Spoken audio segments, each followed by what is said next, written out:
Hello, good morning and welcome to maths today. Now, area of a parallelogram seems complicated, but it actually is far simpler than a triangle. I'm going to show you a handy cheat now. I can't go through the initial PowerPoint questions because they're on squared paper, but I'm just going to show you the basic rules of finding the area of a parallelogram. So, look at this one. It looks really confusing. How are we going to find the area of that? Well, let's do something, shall we? If we did a dotted line here, what shape have we got here? It's a triangle, isn't it? And wait a minute. If I made this into a right angle here, what goes there? A triangle. In fact, the exact same size triangle.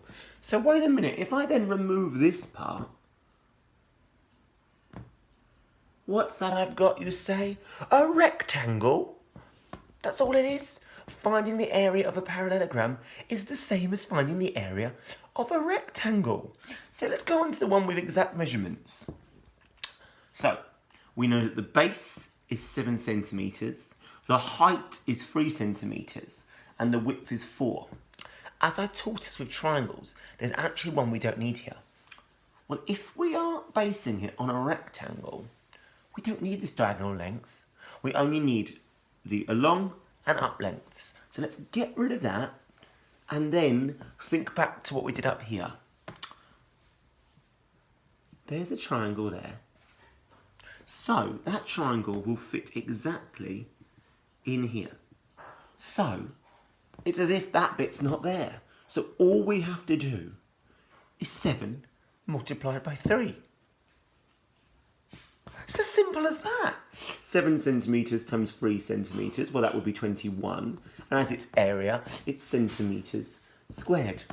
So all you have to do when finding the area of a parallelogram is remember it is fundamentally the area of a rectangle.